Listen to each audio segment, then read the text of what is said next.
लीजिए हम लोग का जो है आज देखेंगे हीरोन्स का सूत्र और इसका प्रयोग।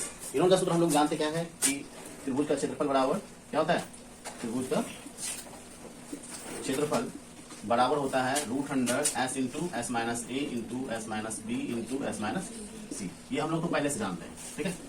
तो ये हम लोगों का हीरोन्स का सूत्र है। अब इसके आधार पर जो है इस क्वेश्चन को सॉल्व किया जाएगा।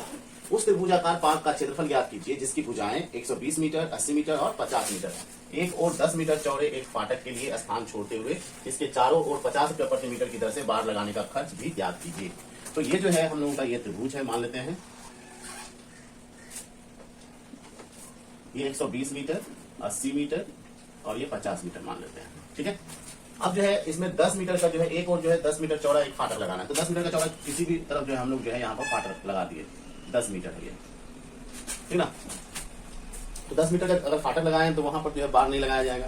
सिंपल सा बात है, दरवाजे पर बार कैसे लगाएंगे, मतलब कटीला तार वगैरह सब जो हम लोग नहीं लगा सकते हैं, ठीक है। तो इसमें जो हम लोग को क्या निकालना है, त्रिभुज का पार्क का क्षेत्रफल ज्ञात करना है। तो क्षेत्रफल तो हम लोग ऐसे ही निकाल लेंगे। वहां पर ए बराबर क्या है, भुजा बराबर 120 मीटर, बी बराबर भुजा जो हो गया वो 80 मीटर और सी जो है भुजा जो है वो 50 मीटर है, ठीक ना। तो हम लोग क्षेत्रफल निकालने के लिए पहले अर्ध परिमाप निकालते हैं। तो अर्ध परिमाप बराबर एस बराबर क्या होता है, A plus B plus C by 2। तो यहाँ हो जाएगा हमारा 120 प्लस 80 प्लस 50 बटा 2। तो 120 प्लस 80 200 और 50 तो 250 बटा 2 125 आएगा, ठीक है।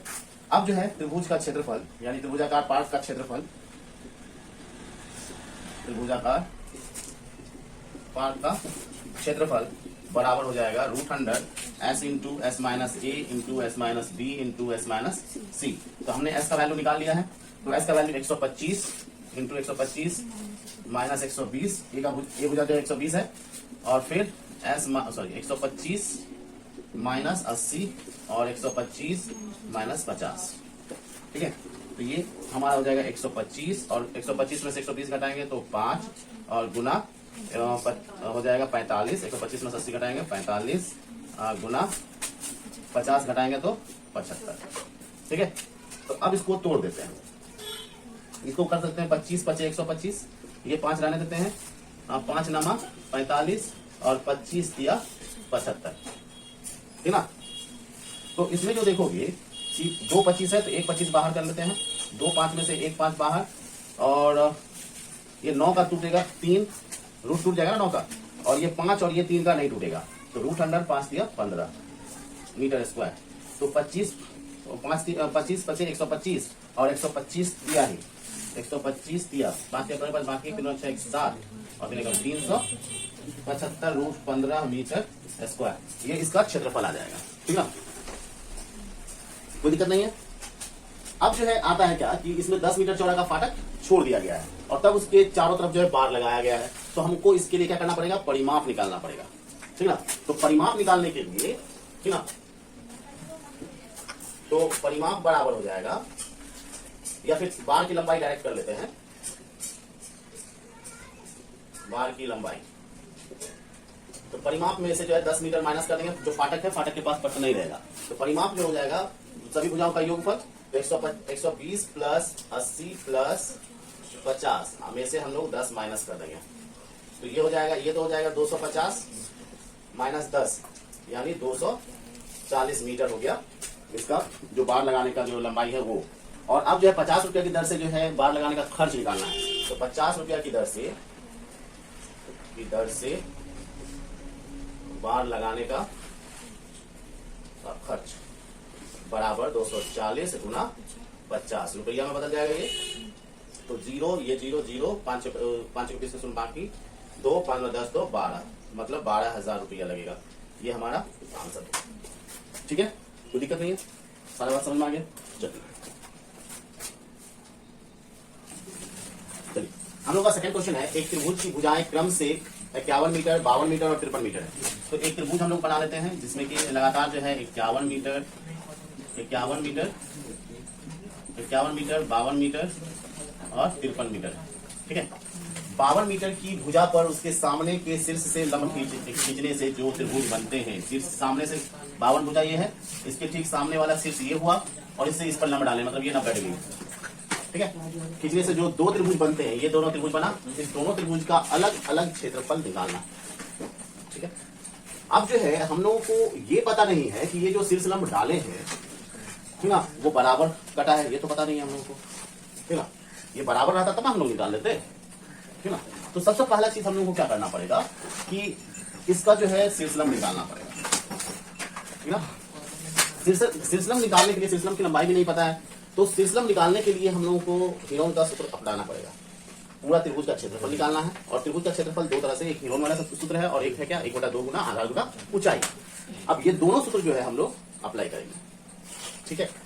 अब देखोगे कि हम लोग क्या करते हैं, ए हम लोगों का हो गया 51 मीटर, बी हमारा एस हो जाएगा, S is equal to A plus B plus C by 2 is equal to 51 plus 52 plus 53/2 बराबर क्या हो जाएगा 156/2, काटेंगे तो क्या हो जाएगा 78 मीटर। तो त्रिभुज का क्षेत्रफल बराबर √100 S into S minus A into S minus B into S minus C. तो त्रिभुज का क्षेत्रफल जो होता है, एक और फॉर्मूला होता है 1/2 गुना आधार गुना ऊंचाई, क्योंकि हमको शीर्ष लंब निकालना है ना। और पूरा त्रिभुज का क्षेत्रफल नहीं बोला है, हम लोग को क्या बोलता है कि अलग अलग जो त्रिभुज है इसका और इसका क्षेत्रफल निकालना है, ठीक ना। तो यहाँ पर हो जाएगा क्या, √100 एस का वैल्यू 78 और 78 माइनस 51 और 78 माइनस 52 और 78 माइनस 53, ये कितना हो जाएगा। और यहाँ पर तो वैल्यू पुटअप करना पड़ेगा, 1/2 गुना बेस जो है आधार जो होगा 52 वाले पर हम लोगों को शीर्ष लंब निकालना है। यहाँ निकालो 52 और गुना एच कर दो, एच हम लोगों को नहीं पता, यानी शीर्ष लंब, ठीक ना। तो ये हो जाएगा हम लोगों को 78 गुना 8 में से एक जाएगा 7 और 2 27 हो जाएगा, गुना ये हो जाएगा 26 और ये हो जाएगा 25, ठीक ना, हो जाएगा। अब जो है इसको तोड़ो, तो इसका गुणनफल करना पड़ेगा, 13 × 78 13 गुना 6 यानी 3 गुना 2 गुना 27 का 3 गुना 3 गुना 3 और गुना 13 गुना 26 और 25 का 5 गुना 5। तोड़ दिए सबको।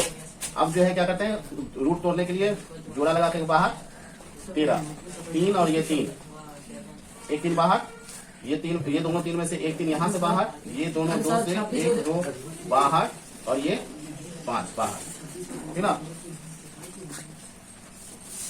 अब यहाँ पर 3 3 9, ठीक ना, 9 13 नमा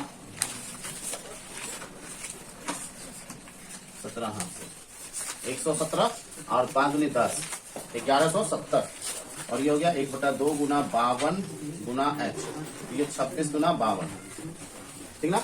अब एच निकालना है, तो एच बराबर हो जाएगा 1170/26, 26 से 13 दूना 26, 13 नमा 17 से 90 और ये हो जाएगा 45 मीटर, ठीक ना। तो हम लोगों का शीर्ष लंब आ गया 45 मीटर। अब हम लोगों को क्या करना होगा कि हम लोगों को ये वाला, अगर मान लेते हैं ये ए बी और ये सी है और ये डी है, तो ये वाला भुजा हमको निकालना पड़ेगा ना, तभी ना हम लोग इसका क्षेत्रफल सेपरेट करके निकाल सकते हैं। तो ये तो हम लोग को 90 डिग्री दिया हुआ है, तो ये हमारा 90 डिग्री के ठीक सामने वाला को हम लोग क्या बोलते हैं, कर्ण बोलते हैं, ठीक ना। और ये इधर भी ये कर्ण हो गया, इस त्रिभुज के लिए ये कर्ण हो गया, और इसका लंब तो हम लोगों को पता चल गया 45 से, ठीक ना। लेकिन ये आधार नहीं पता, तो आधार पता करने के लिए क्या करना पड़ेगा, हम लोगों को पाइथागोरस लगाना पड़ेगा, ठीक ना। तो एडी बराबर जो हो गया, यहाँ पर हम लोग त्रिभुज ABD में जाते हैं, तो एडी बराबर हो जाएगा √100 कर्ण का स्क्वायर मतलब AB का स्क्वायर माइनस BD का स्क्वायर, यानी हो जाएगा हमारा 51 का स्क्वायर माइनस 45 का स्क्वायर। तो इसमें कर लो क्या, और 51 ना, 51 का स्क्वायर माइनस 45 का स्क्वायर, तो क्या A square minus B square, A plus B into A minus B, तो 51 प्लस 45 और इंटू 51 माइनस 45, ये कितना हो जाता है 5 1 6 5 4 9 96 और गुणा हो जाएगा 6 5 11 6, तो 24 चौका 96, 6 चौक 24 चौका 96 गुना 6, 2 6 में से 1 6 बाहर, 2 4 में से 1 4 बाहर, 6 चौक 24 मीटर। तो ये हमारा आ गया 24 मीटर। तो ये कितना आ जाएगा, एडी आ गया हमारा 24 मीटर। तो डीसी कितना आ जाएगा 52 माइनस 24 28 मीटर। ठीक है, अब हम लोग दोनों त्रिभुज का क्षेत्रफल निकाल सकते हैं आसानी से। तो त्रिभुज BDA का क्षेत्रफल बराबर 1/2 गुना आधार गुना ऊंचाई। तो 1/2 गुना आधार हमने निकाला 24 गुना ऊंचाई तो 45 है, तो 12 गुना 24। तो 45 गुना 12 करना होगा, 12 पंचे 60, 6 बरचौक 48 और 6 48 और 6 54 540 मीटर स्क्वायर।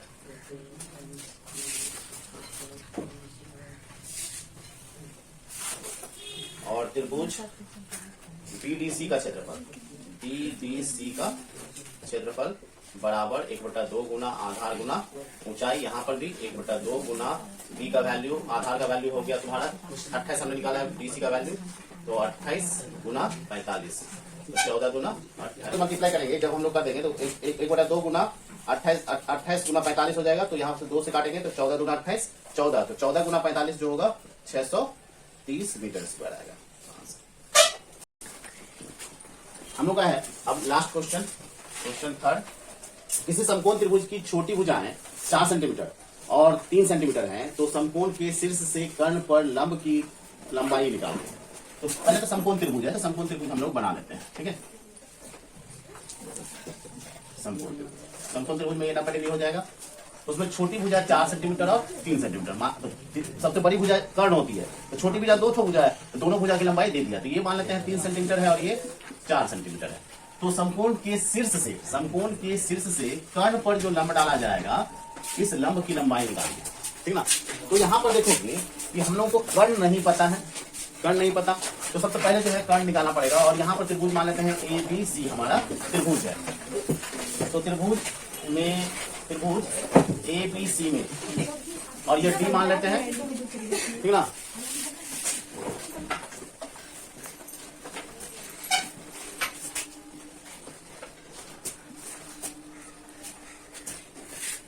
ABC में जो हो जाएगा तुम्हारा क्या हो जाएगा, AC बराबर √100 क्या हो जाएगा, AB square plus BC square. मतलब कर्ण बराबर लंब स्क्वायर जो आधार स्क्वायर। तो कर्ण हमारा 4 का स्क्वायर प्लस 3 का स्क्वायर बराबर 4 चौक 16 प्लस 3 तिहाई 9, मतलब 25 बराबर 5 सेंटीमीटर आ जाएगा। ये पूरा हो गया 5 सेंटीमीटर। ठीक है, अब हम लोगों को करना क्या है कि त्रिभुज का क्षेत्रफल जो है चाहे किसी भी रूप में निकालो, त्रिभुज का क्षेत्रफल हमेशा बराबर आएगा। तो यहाँ पर त्रिभुज का क्षेत्रफल इसको हम लोग ले लेते हैं 1/2 गुना आधार गुना ऊंचाई, समकोण त्रिभुज का क्षेत्रफल।